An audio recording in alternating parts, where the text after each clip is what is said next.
Asalaamu calaykum kulanti wanaagsan daawade qaybteennan waxa ku eegaynaa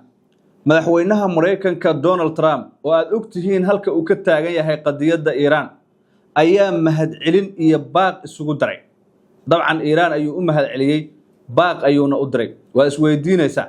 waxaan kaga hayaa madaxweyne Donald Trump warbixin iyo macluumaad dheeraad ah sidoo kale Pakistan waxay shaacisay xog cusub oo ku saabsan wada hadallada weli ma aysan helin jawaab rasmi ah waxaan eegaynaa xaaladihii ugu dambeeyay 24 saac ee la soo dhaafay bariga dhexe halka ay wax marayaan xabad joojintii iyo sidoo kale dhamaad ay ku dhowdahay 14 maalmood ee xabad joojinta lagu wada jiray qodobadaas oo idil ayaan soo koobaynaa saaxiib haddii aad channelka cusub tahay nagu soo biir oo subscribe soo dheh saaxiibadana u sii share garee waa mahadsan tahay Donald Trump ayaa dib u faafiyay sawir muujinaya 8 haween Iiraaniyiin ah oo la sheegay in ay halis ugu jiraan in la dilo isagoo ugu baaqay in la sii daayo wuxuu ku qoray bartiisa baraha bulshada ee Truth Social anigoo u mahadcelinaya hogaamiyaasha Iran ee dhawaan la filayo in ay la xaajoodaan wakiiladeeda waxaan si wanaagsan uga mahadcelin lahaa xorriyadda haweenkan wuxuu sidoo kale yiri fadlan ha waxyeelayn tani waxay noqon doontaa bilow wanaagsan oo wada hadalladeena ah ayuu intaas si raaciyay Trump dabayaaqadii January ee sanadan 2026 ka hor inta uusan dagaalka bilaaban madaxweynaha Mareykanka ayaa uga mahadceliyay hoggaanka Jamhuuriyadda Islaamiga ah ee Iran ayuu u mahadceliyay dacan waxa uu ku tilmaamay joojinta dilkan in ka badan 800 oo qof in ay tahay wax aad u wanaagsan halkaasi tallaabo ayuu Trump si weyn u soo dhaweeyay isagoo uga mahadceliyay Iran oo la ogahay halka ay kala taagan yihiin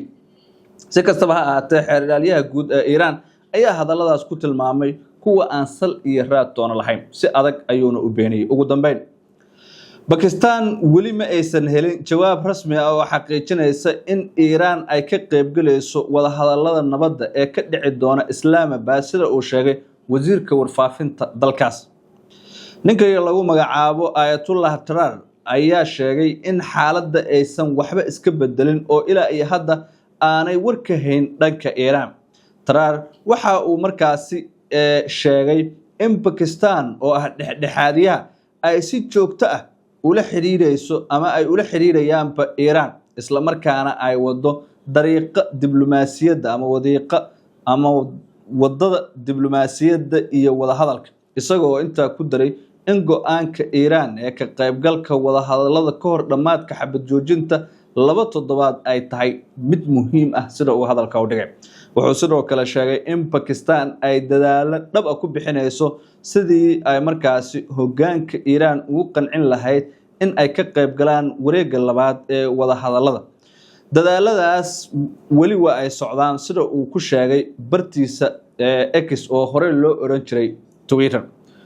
wali dagaalka bariga dhexe ayaa aloosan adduunweynaha oo dhan ayuuna ku leeyahay saameyn aad u taban waxaana kor u kacay qiimaha shidaalka kadib markii marinka Hormuz khalkhal uu soo wajahay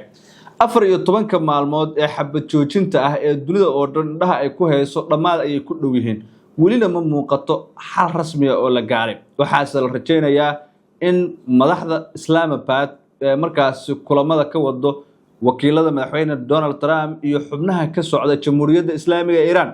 inay gaari doonaan heshiis afgarad ah oo gobolka iyo adduunweynaha oo dhan dan u ah madaxweynaha Mareykanka Donald Trump wuxuu sheegay in haddii Iran wada hadalladan ay markaasi fursad u ah iyada sida uu hadalka u dhigay ay ka faa'iideysan weyso ay ku keeni doonto in dib u dhac weyn uu ku yimaado wadankeeda Mareykanka laftirkiisa maalinkii wuxuu lumiyaa dhaqaale ku dhow 1 bilyan oo dollar ma aha 1 milyan waa 1 bilyan oo dollar waxaana la sheegay intaasi ay ku keenayso saameyn aad u xoogan guud ahaan mowduuceena saaxiib waa naga inta haddii aad halkan ku cusub tahay waa dagal cusub oo aan ugu hadlayno wararka caalamka nagu soo biir oo subscribe soo dheh muuqaalkana like saar aragtidaadana noo reeb waa mahadsantahay